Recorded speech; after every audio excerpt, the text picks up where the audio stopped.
Welcome to Sweet Life Beat Life. We hope this video helps. You start by prepping both devices, stabilizer charged and phone without bulky case so balance is possible. Mount the quick-release plate to the phone, align camera axis, and clamp it securely. You want a snug, not crushed fit. Once mounted, place the phone on the gimbal tray and loosely engage the clamp, then move the arm until the phone stays roughly level without motors powered. This saves motor strain and improves battery life, so do this carefully and deliberately before powering on. Now focus on fine balance and calibration. Slide the phone left-right, front-back, and rotate until it holds level on all three axes with motors off. Once done, power the stabilizer and run the auto-calibration routine in the app or perform manual trim if the gimbal drifts.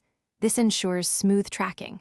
Make sure to set your preferred follow and lock modes and adjust joystick sensitivity. These choices change how the stabilizer responds to your inputs, so test short pans and correct settings as needed. You're ready to shoot. Hold the gimbal close, use a stable stance, and move deliberately for fluid footage.